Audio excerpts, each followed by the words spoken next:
13 out of the 14 possible deals have been agreed upon to avoid arbitration for your Milwaukee Brewers. We will take a look at those. You'll hear my thoughts on them. Plus, who was the only one not to agree to terms? Are we worried yet? Plus, a Tuesday edition of Mailbag Questions you asked, and I'll answer. Stay tuned in. You are Locked On Brewers. You are Locked On Brewers, your daily Milwaukee Brewers podcast. Part of the Locked On Podcast Network, your team every day.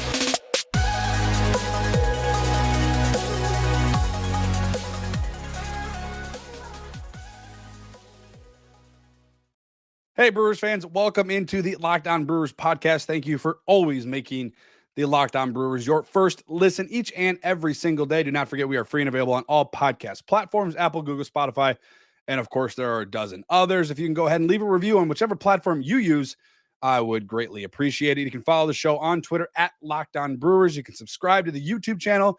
Just search at Locked On Brewers. We are less than 60 subscribers away from 1,000. So any and all support is appreciated over there. And we are also now on Facebook. Get all of our content on your daily news feed each and every day. Just search at Locked On Brewers podcast over there on Facebook. Going on month number 2, I am your host, Brandon Snide. I got a mic in my face. I call myself the fan with a mic in my face, a lifelong and diehard Milwaukee Brewers fan coming to you just minutes away from American Family Field. I'm recording this podcast just minutes away from American Family Field. You can find me on Twitter at Brandon_Snide. I really, really appreciate you allowing me to steal some of your time to sit here and talk about our Milwaukee Brewers in the dead of winter. It is January, but we are still talking about the Brewers. Pitchers and catchers report a month away from now, so we're getting closer there to the start of the season. As always, Locked On Brewers is part of the Locked On Podcast Network, your team every day. Last week, it was a busy week for the Milwaukee Brewers, agreeing to 13 out of the possible 14 deals to avoid arbitration. Let's do this, Brewers fans. We're going to go player by player who was due a contract, who was deal an arbitration case, had terms not been agreed upon.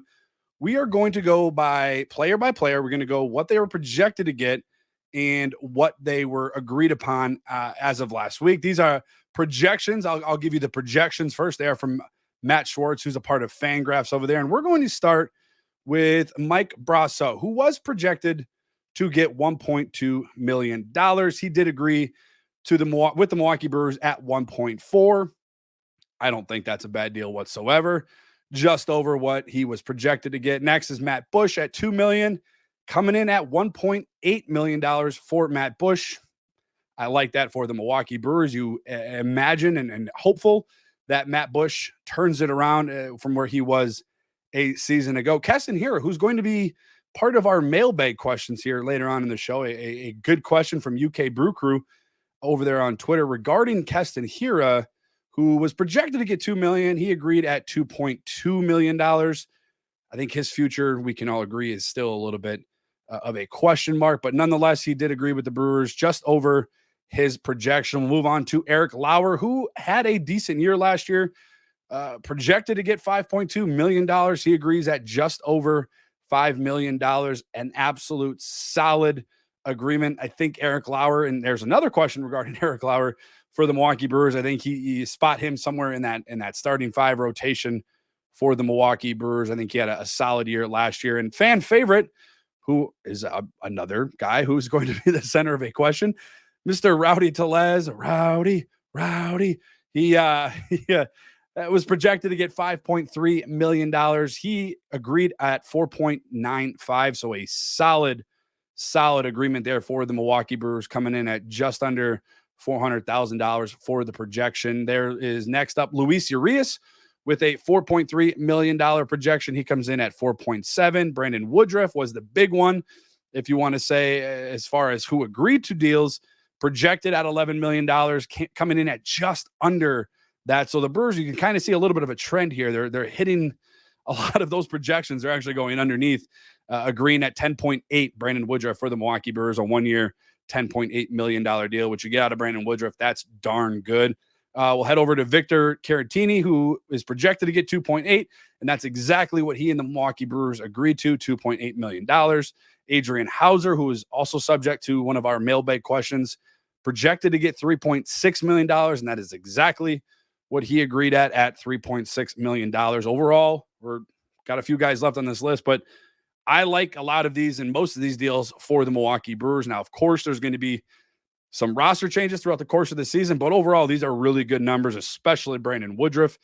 Let's see here. We got Hobie Milner, your high leverage lefty, your special guy out of the bullpen who, outside of Ethan Small, Aaron Ashby's probably should start, and we'll get into a little bit of that. He's your high leverage lefty, projected at $1.1 million. He agreed just over $1 million, so another solid agreement there. Abraham Toro, who was part of that Colton Wong trade not too long ago, and we've talked to a few people who Adam Kunos, who part of the bullpen podcast, who's really high on Abraham Toro. Ben Ranieri, who covered the Seattle Mariners a year ago, was really high on Abraham Toro. He was projected to get $1.2 million, and that's exactly what he and the Brewers agreed to at $1.2 million. Devin Williams, who at some point is going to get paid, back up the Brinks truck. I mean, the dude's just going to get absolutely paid. He was projected at $3.2 million. He and the Brewers agreed a little bit over that at 3.35. I think every single Brewers fan, anybody that covers baseball, can agree he is worth every single penny. And I know I've been hard on Devin Williams regarding the closer position. I hope he's the closer. I just had my reservations regarding how that year ended, and hopefully the hater trade and everything gets past him, and mentally he knows his role, and he's going to go in and he's going to be what he does, and that's one of the best pitchers in all of baseball. And Willy Adames, who was projected to get $9.2 million, starting shortstop, who you traded for almost 2 years ago, actually signed for $8.7 million. So Willy Adames, under arbitration projection. Good. Let's see who else. Matt Bush was under. Eric Lauer was under. Rowdy Tellez was under. Brandon Woodruff was under. And we can't forget Victor Caratini, who, I don't know if I said him or not, but he was projected to get 2.8. That's exactly what he got, 2.8. But there's one guy who has not agreed to a pre-arbitration contract. Now, let's back up with these arbitration. These are the potential for major league organizations, in this case, the Milwaukee Brewers, to go to that player who's due arbitration case and strike a deal prior to going in front of a court and basically talking bad about each other is essentially what it boils down to, if we're calling it what it is. And so the Brewers did that. 13 out of 14 is not bad, but there's one guy that did not. And I think we all are at this point are fully aware who that was. I took a ton of heat over there on social media regarding who did not sign his pre-arbitration deal.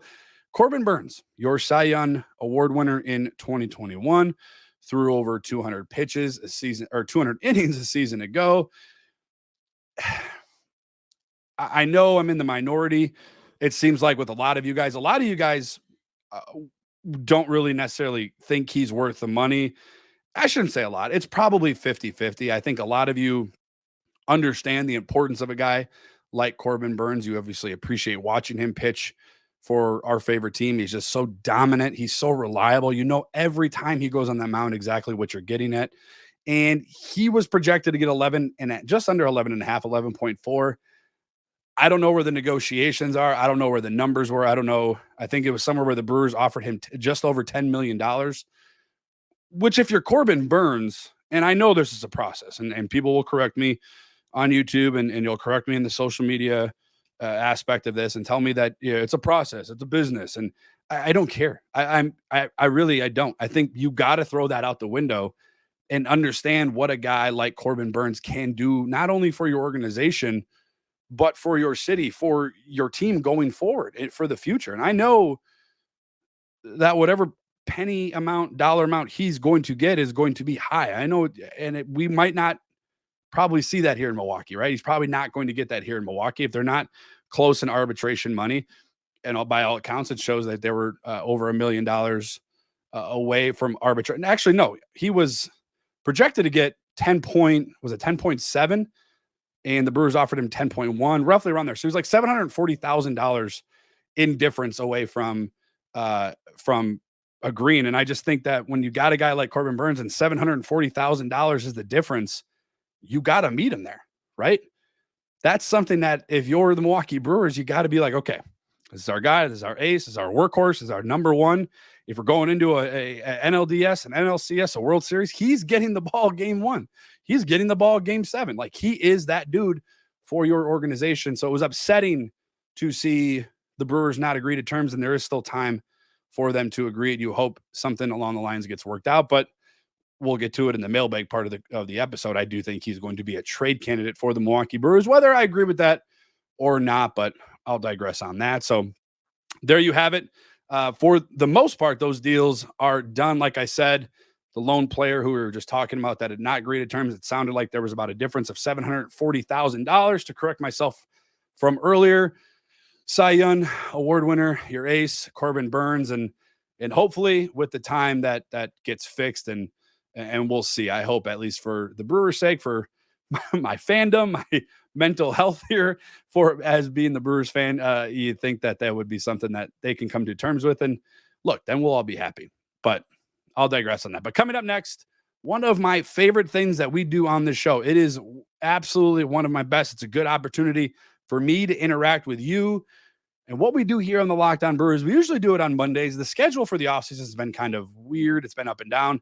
But here on the Locked On Brewers, we call it Mailbag Questions. It's usually Mailbag Monday. We'll do a Mailbag Tuesday edition here.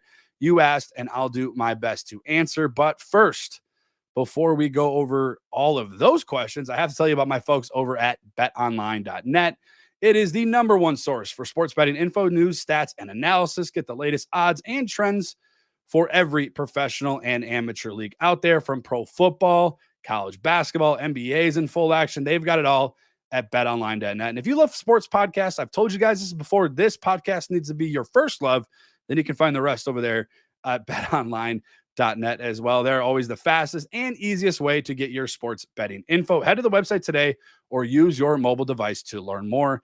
BetOnline, where the game starts. Thank you for making Locked On Brewers your first listen. For your next listen, check out the MLB Prospects. Host Lindsey Crosby is a prospect encyclopedia, and he is going deep on the MLB stars of tomorrow. It is free and available wherever you get your podcast. All right, you asked, and I'll do my best to answer. You've waited long enough, so let's jump right in to the questions. And today, let's see, January 17th, we're going to start with Graham on Twitter, who has a terrific profile picture of Jair Alexander doing the Grady. So shout out to Graham. And he's over there on Twitter, and he asks, if no one gets traded, how do you think the starting rotation shakes out after the big three? He's talking about Miley, Hauser, Lauer, Ashby, Small. That's a great question. Now, the big three, obviously, we're going with Burnes, Woodruff, and Peralta. I think we can all agree with that. I think then if you're looking at your current lineup, your current bullpen versus your starters, I'd go with Miley as your fourth option. And if I have to follow him by somebody as based off of last year, it's tough for me to go away from Ashby, but I'm torn between Lauer and Ashby because I really do think Ashby has the stuff to start. Now, I think there's going to be some movement. I think Craig Counsell is going to probably shake things up, right? He doesn't want to see righty, lefty, and maybe you see Miley in the third spot and you move Peralta to the fourth spot and kind of mix stuff around there. But I do think it's going to be Miley and insert Lauer or Ashby. And I wouldn't be shocked to see either one in there. Small, another good question, another highly touted prospect out of Mississippi State for the Milwaukee Brewers. I think he's going to come out of the bullpen. He struggled in that starting spot last year, although it wasn't a whole lot of starts, but I think he'll come out of the bullpen. And I've said it before, I'll keep saying it again. I think Aaron Ashby, who agreed to a cheap deal throughout the course of the offseason, has the stuff to start. I do. I think he has the stuff to start. I think you'll see a lot of movement around this rotation. We're not strangers to the game of baseball, really to sports in general. There's going to be injuries. So I think you're going to see guys filter in and out throughout the course of the season. But for now, that's how I see it. I think there's a trade, like I mentioned, that's probably going to happen throughout the course of now and insert any date prior to the start of the season. But that's a great question, Graham, and way to start us out. Thank you for Thank you for that submission. Next up is Lori on Facebook, and she asks, how much value does Adrian Hauser have for a trade? We kind of talked about this with Connor Newcomb from the Locked On Orioles podcast last Wednesday. So if you missed that episode, you can check that out. But to be quite frank, not much, in my opinion, right? Not, in my opinion, not much. Look at a guy who only threw 101 innings a season ago. Injuries seem to be a common theme throughout, not Aaron Ashby, Adrian Hauser. ERA plus was well below league average. His whip was just over 1.4, which isn't ideal for a starting pitcher in this rotation or really in any rotation. I think if you're looking at the best part about a guy like Adrian Hauser is, one, he's a veteran, right? You know what you're going to get. You know what to expect out of him. He's pitched in the playoffs. And maybe the most important part of getting a guy like Adrian Hauser is he's on a cheap deal. Like we've talked about at the beginning of the show, who agreed to a deal prior to arbitration at $3.6 million. So he's affordable, especially for a team that might want to add a 4 or 5 starter, maybe a long reliever out of their bullpen. So it would not shock me to see a guy like Adrian Hauser traded for a young prospect, an unproven prospect that can come through the ranks for the Milwaukee Brewers. But I don't think there's a whole lot of value there. But I could be wrong, and I've been wrong, and I'll continue to be wrong. But I don't see a ton of value in a guy like Adrian Hauser, who I do like. However, just has to show me more in order to bring that value up just a little bit. And let's see here. We got time for one more. Let's do one more. And this one is from Jesse, who is a huge fan of the show. Always appreciate Jesse. I always appreciate the interactions. He has the best questions. He has the best tweets. He keeps me involved with all things happening. Packers, Bucks, Brewers, Badgers, which seem to be at the top of the news cycle here for Wisconsin fans. So Jesse's over there on Twitter, and he asks, who is your wife and daughter's favorite Brewers player? So a family question from Jesse. That's a good one.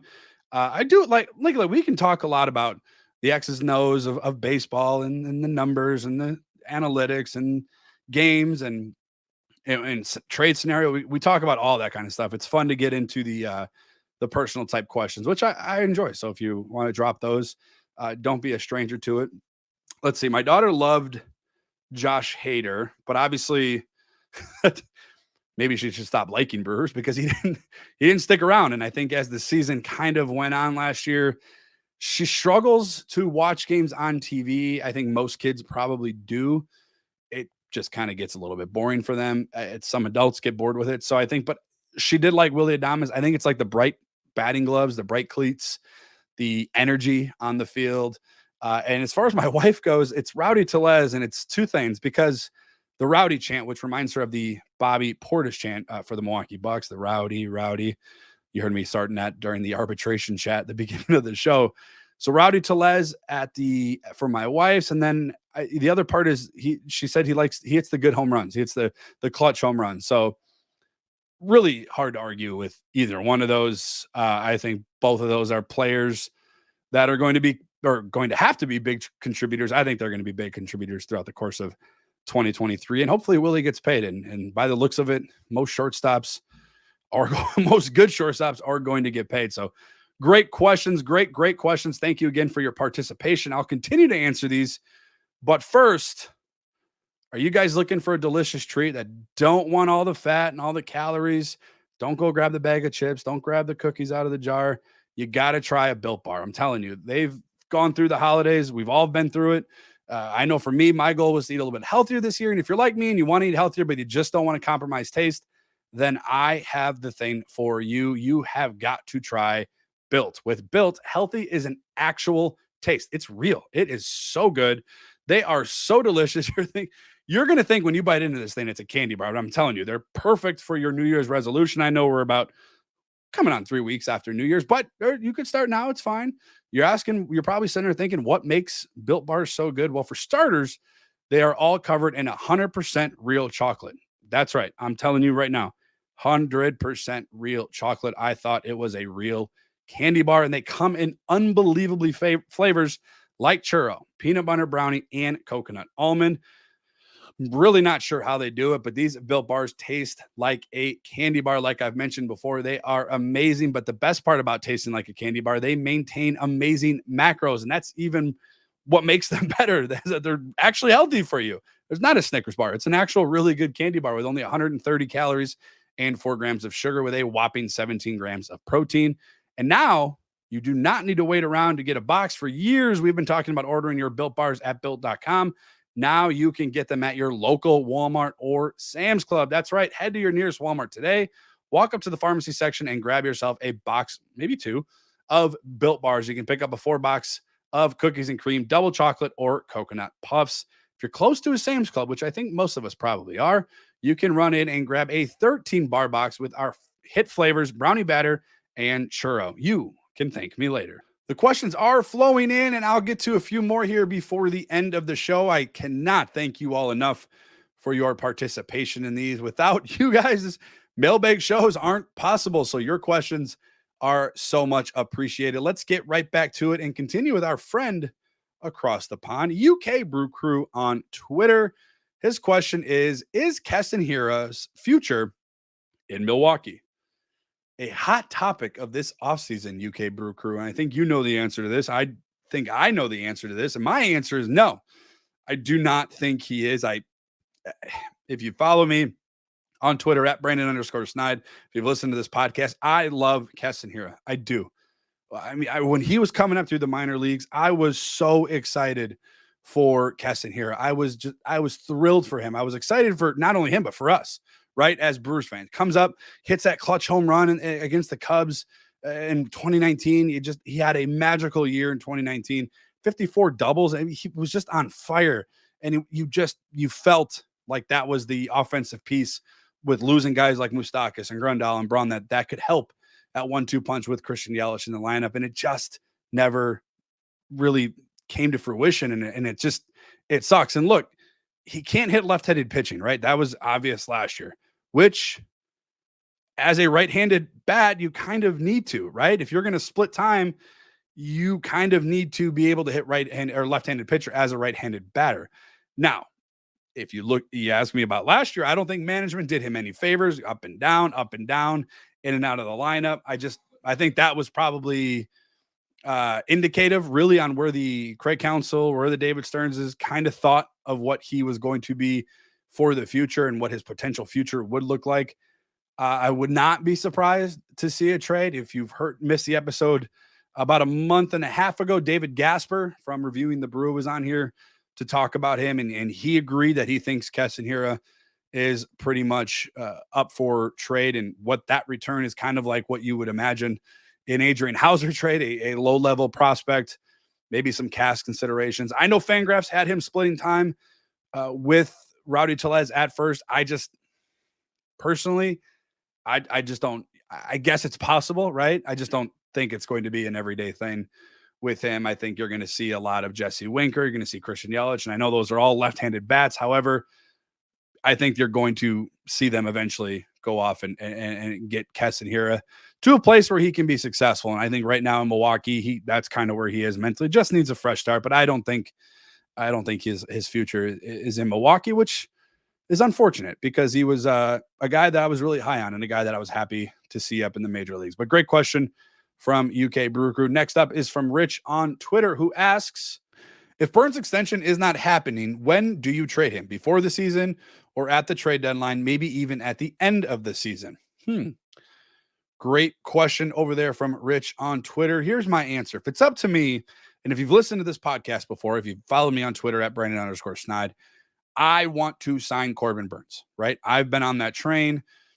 There's some of us out there, a lot of us out there, maybe not. Regardless, I am on the train that needs to say, hey, I want to sign Corbin Burns, whatever train that is. However, that isn't the question, right? So I'll digress on exactly how I feel about Corbin Burns. However, if it is up to me, you have to gauge, if you're the Milwaukee Brewers, if you're newly touted president of baseball operations, Matt Arnold, you're Craig Counsell, you're Mark Antanasio, you have to gauge as a professional, as part of your job, when is the value the highest, right? We all do that. When do I trade in my car? When is the value the highest? We've had this conversation before with each other, just not on a Corbin Burns level or an MLB level. Now, he's a guy who has 2 years of control, right? He's coming off a solid season last year, obviously won the Cy Young in 2021. He pitched over 200 innings last year, a 0.9 whip, which is incredible. ERA plus was 134. To put that in perspective, league average is about 100. So for any team, he's a major add. And you add that 2 years of control, that's even more. I would say his value right now is the highest, right? They haven't come to an agreement through arbitration. You hope that that changes course.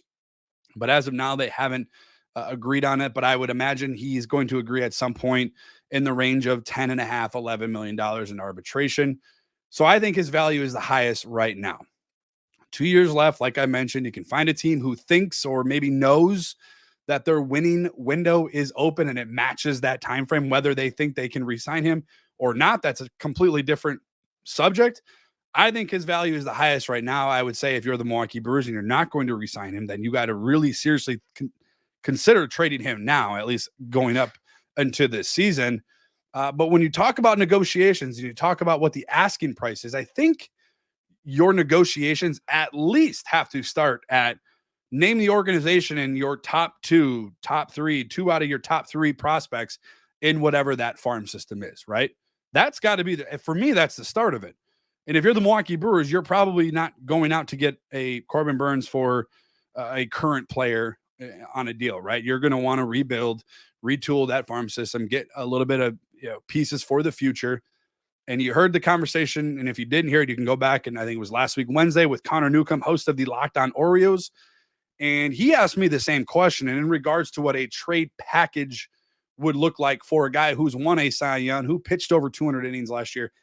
For them, for the Orioles, it starts at Jackson Holliday, who's, I believe, their number one prospect. If not, he's your number two. That's where it starts. It's got to be high. Like, the asking price has got to be high. But on the other side of that, on the flip side of that, teams aren't dumb, right? These guys get paid too. They're smart. Most of them have a college education, been in a major league baseball organization for X amount of years. They know how the system works. And they also know that it's highly unlikely that the Milwaukee Brewers will sign him. So does that lessen the negotiations a bit if you're an opposing team? If you're a guy, pick up Team X, pick up the phone. Hey, Mark, I know you're not going to sign him. Here's what I'm going to offer you, and that's it. Do you wait it out? That's the problem. That's the issue that the Milwaukee Brewers are going to face. But his value is the highest now. Cy Young, 200 innings last year, absolute solid year. The control is what I think is going to draw to a lot of teams. He's not a pending free agent, right? You got control over him for the next 2 years. If you're a team that you think can compete for a championship in the next 1 to 2 years, he's got to be a guy that's on number one on your list, I would imagine, if you're out there looking for a starting pitcher. So I would say I'm curious to see how this plays out. I'm worried as well to see how this plays out, but great stuff there. Great question. Let's see here. We can squeeze in one more. Absolutely. Let's go out to Jason, who follows us on Twitter. He asks, what would be realistic expectations for the rookies, especially those that are expected to get serious at bats? I'm assuming your Mitchells, Terrains, Weimer, maybe. But I think for me, Jason, outside of giving you the numbers, right? I think for me, it's just continue to get better throughout the course of the year. It's going to be hard, right? If you're the Milwaukee Brewers, to expect the same numbers out of, let's say, Bryce Terrain, that what he had down in Nashville, right? In AAA. It's going to be hard. And for a guy like Terrain, since we're on Terrain, he's basically learning how to play a new position. I know people are going to come at me and say he can play second. I think he can too. I agree. However, he only has 7 career games at second base. So it's going to be where his head is at mentally more so versus, is he worried about hitting? Is he worried about fielding? Is hopefully playing in the major league level is going to be a daunting task on its own. I think you're going to see Toro get some time there. I think you're going to see Terrain obviously get some time at second. Mitchell, I would expect kind of what you expected last year. Get that guy on base, man. Whatever you got to do defensively. He's about as stout as it gets out in the outfield. I think Fangraphs had him projected at center field. I could be wrong there, but I thought he was at center with Yelich and Winker both in the corners. But look, as there is with any rookies, right? You're going to have highs and lows, and that's expected. Really, anybody in Major League Baseball, Aaron Judge has his lows, right? And when it comes to the MLB season, which is longer than any other sport, it's just it's going to happen. And for me, I just show me that you belong, right? If that's a 2-week flash of really good, solid production, right? If it's a 3-week, maybe it's only a week, but show me that you belong. Show me that the future, the excitement, the hype is real. And once you do that, for me as a Brewers fan, I'm good, right? I'm good. I'm not expecting you to come out and hit 330, bat with a 150 OPS plus, right? Just show me that you belong. Come up here, show me those flashes. You're going to have highs and lows. Get on base, have fun, but just show me that you belong. And for that, that's really all I'm asking for. So great question, though. I appreciate that, Jason. It's a great question. Thank you all again for those questions. I tell you guys, I cannot do this without you. Thank you. Every single one of you are just awesome. Thank you for following the show. Thank you for interacting with me. Thank you for interacting with the show. Thank you for tuning in. And if I didn't get to your question, I will next week. I promise I do these weekly. If I don't do it on Monday, I will do it on a Tuesday like we did today, but I will get back and answer your questions. So don't think I forgot about you. Thank you guys, all of you, for making this podcast part of your daily routine. You can find the Locked On Brewers podcast everywhere you get your podcasts. We are on Twitter. We are on Facebook at Locked On Brewers. You can follow me on Twitter at Brandon_Snide. Thank you for making Locked On Brewers your first listen each and every day. It means the absolute world to me. For your next listen, though, check out the Locked On MLB Prospects. Host Lindsey Crosby is a prospect encyclopedia, and he is going deep on the MLB stars. Tomorrow is free and available wherever you get your podcast. Again, thank you for tuning in to hear me ramble about our Milwaukee Brewers. Until next time, be safe, stay warm out there, and of course, go Brewers.